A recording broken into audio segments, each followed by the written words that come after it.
करेंगे, हिंसा की राजनीति को समाप्त करेंगे। राजनीति में हिंसा का कोई स्थान नहीं होना चाहिए, पर दुर्भाग्य से टीएमसी के गुंडे और पुलिस मिलकर भारतीय जनता पार्टी की जैसे जैसे ताकत बढ़ती जा रही है, कार्यकर्ताओं की हत्या करती जा रही है। और इसलिए इन सब बातों के खिलाफ और ना अन्याय कार्यक्रम का हमने आज शुरुआत कर रहे हैं। हम घर घर संपर्क करेंगे। आज हम टोकन स्वरूप कुछ मकानों में जाएंगे, लोगों से मिलेंगे और उनसे चर्चा करेंगे कि अब अन्याय सहन नहीं करना, अब एक ऐसी सरकार बनाना है मोदी जी के नेतृत्व में जो सोना और बंगला बना सके।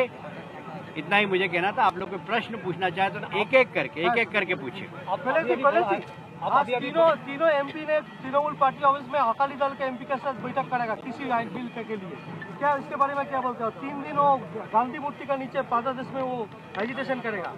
देखिए, सबसे ज्यादा देश के अंदर किसी प्रदेश में किसानों के साथ शोषण हो रहा है तो पश्चिमी बंगाल में हो रहा है। यहाँ पर एमएसपी पर किसानों का सामान नहीं खरीदा जाता है। यहाँ सिंडिकेट राज चल रहा है। किसान यदि बेचने जाते हैं तो सोसाइटियों का सिंडिकेट के पास उनको जाना पड़ता है। तो सबसे ज्यादा अगर शोषित किसान कहीं के हैं तो पश्चिमी बंगाल के हैं। मोदी जी जो कानून लाए उससे पश्चिमी बंगाल के किसानों का शोषण समाप्त हो जाएगा। अकाली दल का मदद करता है, इसी बारे में क्या बोलते हैं? है वहाँ पे आप वो अपना अवस्था स्पष्ट करेंगे। आज का कहना क्या है आपका शुभेंदु को लेकर? कॉन्फ्रेंस है। देखिए, शुभेंदु उनकी पार्टी का इंटरनल विषय है, उनकी आपसी लड़ाई है। शुभेंदु की नाराजगी से, शुभेंदु की टीएमसी छोड़ने से बहुत साफ हो गया कि पश्चिमी बंगाल की जनता ही नाराज नहीं है।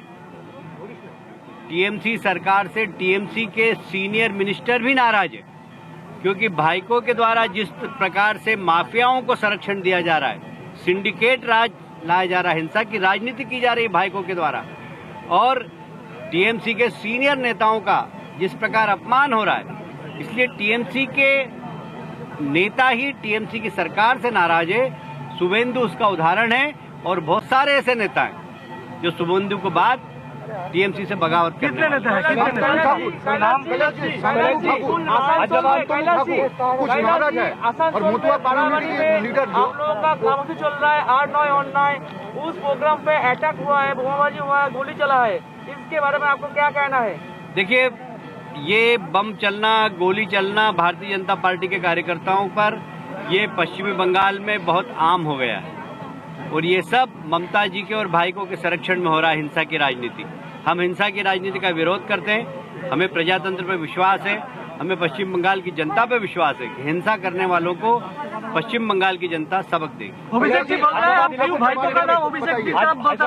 हैदराबाद म्यूनिसिपल इलेक्शन से पहले अमित शाह जी वहाँ पे गए थे, जोगी जी गए थे। सबको दावा था कि हम लोग को आसनसोल का बढ़ाना नहीं है, वहाँ पे जो मेयर है, मेयर बीजेपी का रहेगा। तो इस इलेक्शन में किसी को सिंगल मेजॉरिटी नहीं मिला, तो टीआरएस ने कहा है कि उसके एम के साथ, नींद के साथ वोट बनाएंगे। तो आपका जो सपना था वो तो अधूरा रह जाएगा ना। देखिए, हमारा वहाँ पर 11 टाइम्स वोट बढ़ा है, 11 टाइम्स वोट बढ़ा है हमारा, और इसलिए वोट शेयर की आप बात करेंगे, सबसे ज्यादा अगर गेन किया तो भारतीय जनता पार्टी ने किया। हम मेयर नहीं बना सके तो मेयर कोई भी नहीं बना पा रहा, और इसलिए गठबंधन की मीम और गठबंधन का मेयर बनेगा।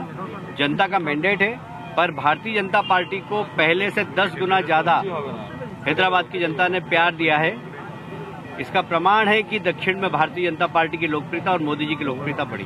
लेकिन हैदराबाद में 83% आर माइनॉरिटी पीपल रहते हैं, उधर में बीजेपी 33% वोट अचीव किए हैं। तो एक स्टेट में जहाँ पे माइनॉरिटी आदमी ज्यादा रहता है, वहाँ पे बीजेपी का वोट गेन हो रहा है। बंगाल में भी क्या ऐसा पॉसिबल है? देखिए, माइनॉरिटीज बहुत ज्यादा पश्चिम बंगाल में भी ममता जी की सरकार से बहुत परेशान है, दुखी है, क्योंकि हिंसा की राजनीति कोई पसंद नहीं करता, भ्रष्टाचार कोई पसंद नहीं करता, सिंडिकेट राज कोई पसंद नहीं करता। इसलिए बहुत बड़ा वर्ग माइनॉरिटी का भी नाराज है ममता जी से, और हमें उम्मीद है कि वो भारतीय जनता पार्टी के समर्थन में खड़ा हो। कलर जी, आप अभी कहा है कि ये लागू होगा ना,